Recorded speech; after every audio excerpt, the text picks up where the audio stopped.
No matter what's going on in your life, it's possible to lift your mood and feel happier. That's almost a radical thing to say, because for people who struggle with depression and trauma, most of what we talk about is how bad it feels, what caused it. And there's a time to look at that, but right now I want to show you how to get an instant lift for your mood and your energy level anytime you need it. It might be a big change, it might be a little change, but even a little positive change is worth it, don't you think?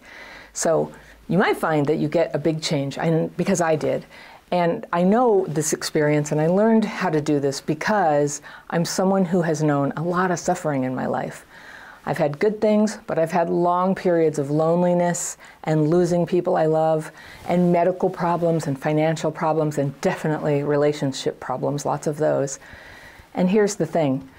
I learned to be happier before these problems were solved. And being happier gave me so much more power to see the solution and to take action. So these are simple strategies that you can use whenever you're in a bad place, depressed, angry, feeling like you just can't pop out of it. And remember, you don't always have to know the reason that you're feeling bad. What I'm teaching you doesn't depend on knowledge or figuring out the past. And in fact, sometimes it helps to take your focus off the past and off the pain for a little while. Take a break from those thoughts. And I'm not saying this is all, affirmations that your problems don't really exist. I don't believe that. And you don't have to believe that everything is so great. I'm not someone who can really do that, even if I thought it was true. It feels fake, right? But it's possible to influence your mood with practical actions that let you still be your real self, be true to what you believe, not lose track of the problems in your life, because at some point you actually will want to solve them, right? And to get into the habit of feeling better so that you don't have to go through all the steps to getting there every time you want to feel better. It'll be more like your natural state, your baseline. So the first thing to do, are you ready, is to get up an hour earlier than you normally would. And I can hear the chorus of people out there going, I can't do that. And I know you have your reasons, but you can. Yes, you might be a bit tired in the afternoon when you first start, but it's a good way to reduce the stress that makes mornings such a vulnerable time for overwhelm and discombobulation and depression. So when you get up early and get out of bed, no matter how you're feeling when you woke up, you get out of bed, you're freeing yourself from both hurrying to get out of the house, which can be a major trigger for dysregulation for people with CPTSD, and you're freeing yourself from immobilization, where you stay in bed for too long after you wake up, which is, it's just like basically like depression, come and get me. It's an emotional door left open. So get up an hour earlier, then get up out of bed. What to do about being tired? Nothing. Tired is not an emergency. Get a hot beverage if you like them. I'm a coffee person myself. Then get on to the second thing I'm going to recommend to you to feel happier. Some people write in their journals, right? Some people do morning pages. I teach a technique that helps you get your anxious and depressed thoughts out of your head and onto paper, which is different than journaling. So if you're looking for a technique, try mine. If you want to learn it, you'll find it always in the links below my videos. It's on the free tools page. It's called the Daily Practice. There's also like a freestanding link to the Daily Practice. I sort of put it everywhere, hoping you'll find it. When you can get that fear and resentment out of your head and onto paper, your mind just gets a little vacation. And your thoughts are free to happen. Maybe even inspired thoughts will come to visit you. I love that.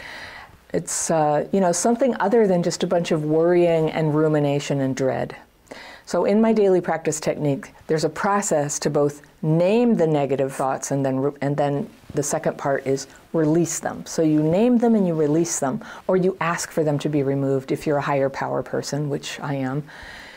But it's so important that you don't just write as a form of ranting. You're not just listing everything that pisses you off, but more as a process for naming and releasing those thoughts that otherwise are spinning that hamster wheel of doom. And I don't know about you, but I often wake up irritated and anxious, which is totally a complex PTSD thing. So this practice is really powerful for people like me. It's emotional fresh air, and it empowers me to have new ideas, new thoughts, and a fruitful and productive and happy day. I like to have fruitful and productive and happy days. The third thing you can do is to meditate. I know you've heard this. I meditate for 20 minutes twice a day, and I've been doing that for 28 years. If you can even do 5 minutes, it makes a huge difference. And by meditation, I don't necessarily mean anything difficult. You don't have to sit a special way. I've learned a lot of modes of meditation, but I no longer do the ones that require you to sit a certain way. I no longer do the ones that require me to empty my mind or still my thoughts or focus on my breath or anything like that. You know why? Because I don't have the patience. So if anything has that level of demand, I don't do it. You might. My hat is off to you who have strong meditation practices like that. I think it's a good thing. But if you're like me and it's just torture to have to sit there and sit, breathe, think, not think, you can just sit down in a comfortable place with your eyes closed, maybe with a mantra, and if you don't have one, you could use a simple word like okay or this. Those are two really neutral words, and you just say them silently to yourself from time to time to remind yourself, I'm meditating, I'm not just sitting here thinking about what I'm going to eat for dinner.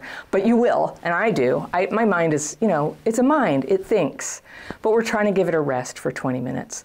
So you can learn my simple meditation technique in the free course that I mentioned, the daily practice course. I teach the writing and the meditation. And a lot of people, I hear them criticize themselves and they say, oh, I can't really meditate, I just think so much.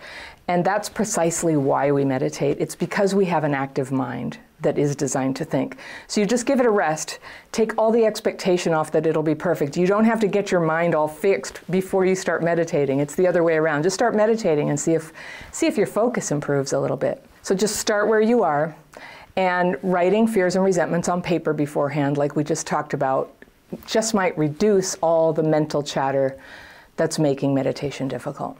The fourth thing for lifting your mood is to go outside and start exercising hard.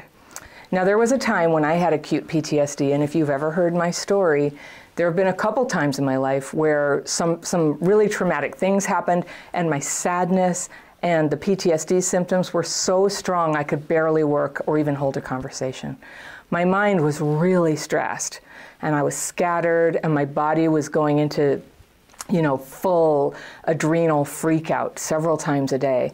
Every time something reminded me of one particularly traumatic experience when someone close to me died, I just flashed back to the memory of that experience, and adrenaline would start whooshing through me, and my heart would pound, and my thoughts would scatter, and it was really debilitating. And so this PTSD reaction had been going on for months, and I happened to see a doctor, and she said, well, how many times a day are you having these freak-out episodes you're telling me about? And I was like, oh, not that much, maybe like 10 or 15 times, maybe 20 times a day. And she was like, oh my gosh, we are gonna have to get you on some serious medications if you can't find a way to get this trauma reaction down. But I didn't want to do that. And I told her, I'll come back in a couple weeks, and instead of taking any drugs, I went online and searched, what does a person do if they can't start going into panic mode all day? And one thing that was suggested was go exercise hard. And it was so effective. And I can't believe the doctor never mentioned this, but I figured it out. Now, what does exercising hard mean? It can be different things depending on what you're used to doing. But you want to get your heart rate up for at least 20 minutes. If you're able to run, that's great. And if that's a little more than you can do, just a brisk walk for 20 minutes. It helps. And if you can walk for an hour, that's a good thing to do when you're in the middle of a life crisis. Take it from me. Walk until it tires you out. If you're not able to walk, do what you can to get your body moving and your heart rate gently up for a while. And if you can do that in nature, even better. I'm sure you've had the experience of just how good that feels. So number 5 is to just do this exercise, or anything that you do it outside sometimes. Outside where the sun is, or even when it's cold or wet weather, our brains like to know what's going on outside. What day is it? What season is it? And this is part of neurological regulation. It's about knowing, what day is it? And so being outside helps us get regulated, calibrated, and feeling normal in our bodies, which helps us sleep normally and feel hungry at the right time. Normal sleep and normal eating aren't always easy for traumatized or depressed people, but this can help nudge you in the right direction. And of course, the daylight is really helpful to move that depression away, to cue your brain and to talk to your nervous system and coax it into a normal rhythm. Also, if you're going to walk or run, it can be really nice to do it instead of on a treadmill, to do it on a natural surface, up and down a curb even, or on a dirt road, or on a pathway of some kind, because your brain, it likes that. It likes to sense those changes in the surface under your feet, and it likes to figure out how to balance you on that. It's calming and regulating for your nervous system to do that. So much of what's going on with complex PTSD, especially when we're struggling in our mood or feeling physically deadened, is that there's dysregulation going on in the brain and nervous system and in your emotions. So dysregulation makes everything harder and clunkier. And people who were traumatized as kids are particularly prone to dysregulation. But luckily, we all instinctively know how to re-regulate. Now, it's not always easy when you're feeling stressed or sad, but the techniques I'm teaching you will help you get regulated faster and stay regulated more of the time, all right? Number 6 is do your movement in a group if you can. I know, a lot of us with CPTSD get, triggered around people, but do it in a group if you can. Movement together with other people, especially when you're following verbal instructions, like in kickboxing or Zumba or something where an instructor is calling stuff out, right, left, is re-regulating. And anything where you're hearing and responding with your body to the left and right cues accelerates your recalibration and the re-regulation of your brain and brings you out of that PTSD fog. And crossing the center line, like right hand on left shoulder, left hand on right shoulder, that can help too. But the big capper is to do any of this in a group where people are moving together. Singing can be the same way. Playing musical instruments can be the same way. Marching can be the same way. Number 7 is to eat some protein with every meal. Overeating, and particularly sugary, carby food addictions, are very strongly correlated with CPTSD. And a lot of breakfast foods like toast, donuts, cereal, that kind of thing, it's a lot of fast carbohydrates, and they will take your insulin level and spike it up, and then your energy goes up, and then you feel tired as it comes back down. So anything that's making your endocrine system spike and then go down, up, down, tends to be a little triggering for PTSD symptoms. So a little quick piece of advice is just make sure you're eating protein with your meals, even if you're eating it with carby foods, which are nice and part of life. So instead of just toast, you might have eggs on toast. And if sweets and carby foods tend to trigger overeating in you, that's me, you might want to check out the food plan I follow, which is really balanced during each meal, kind of modest amount of food, like a good healthy amount of food, but balanced with healthy carbs and protein. And it's helped me shed extra weight, and it's helped me calm my PTSD symptoms. There's no doubt about it. The link is down below this video and all my videos. It's kind of near the bottom if you want to follow the food plan that I use. So if you've had some trauma in the past and you're like me, you're vulnerable to feeling overwhelmed, it can really scatter your focus and make you feel worse because it's hard to get anything done, which of course leads to more overwhelm later. So this is number 8, to get out of overwhelm and work deliberately on good, useful activities for yourself and the people around you. That's what it is. It can be good to make a list. For me, every morning after I meditate, I make a list of the most important things I'd like to get done that day. Now, I know that there's a lot of stuff on my list that I'm not going to get done, but I go ahead and I list them. And then I try to zero in on what are the 3 most important things for me to get done that day. And I can't always do all 3. So then I go in and I look at the one most important thing to get done that day, and I make that the top priority. Sometimes when I'm choosing what's going to be the first thing I do, I take the one that's the hardest, and I just get the hardest thing out of the way so that I can eliminate the sense of dread that comes with having a hard thing ahead of me during the day. So something that I dread might be making a difficult phone call with somebody where I have to tell them a disappointment or confront them about something. I don't look forward to that. And if I think I'm going to hurt somebody's feelings, I will sort of put off taking care of those tasks. So if that's the case, I go ahead and take care of that hard thing first, and then the rest of the day is just like a picnic.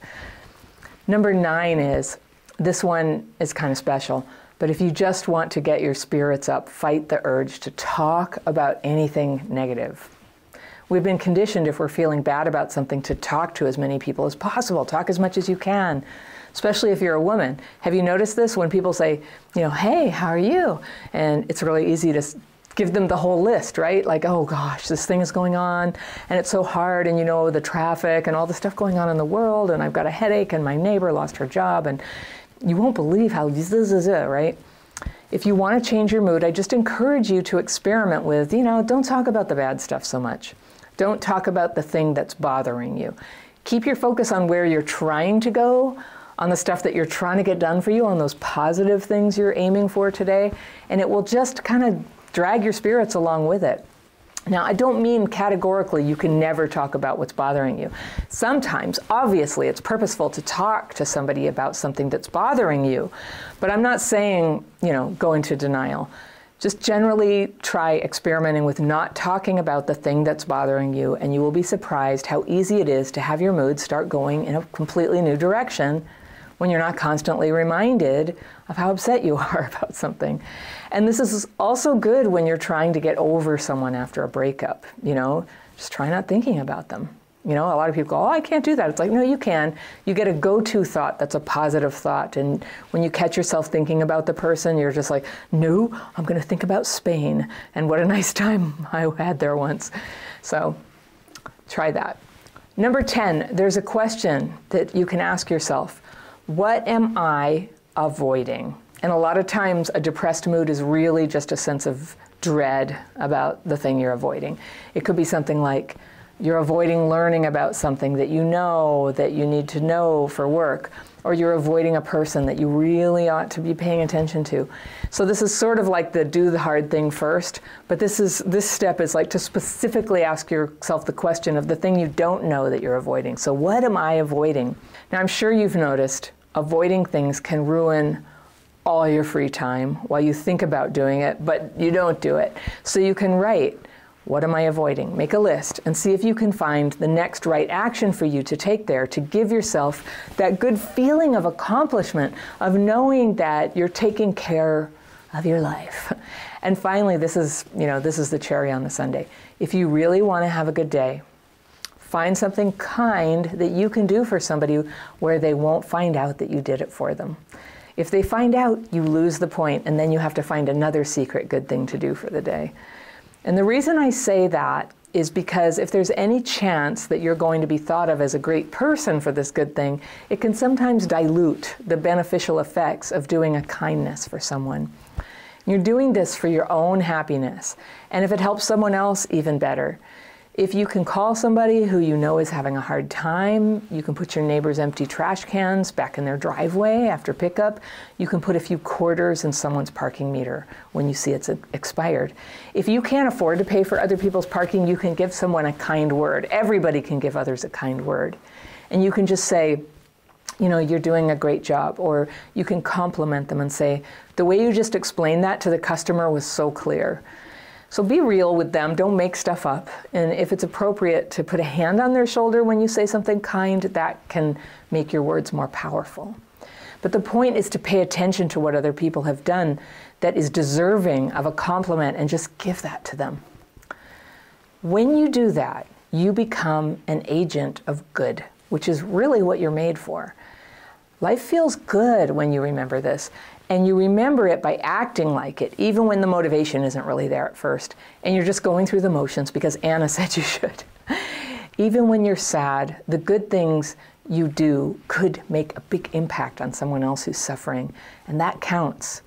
When you witness their spirits come up, your spirits can't help but come up too. You will brighten up. And those are my tips for turning your day around and having a great day no matter what's going on. Now, if you want more positive steps you can take to step up your healing from past trauma, here's a video I've got for you right here, and I will see you very soon.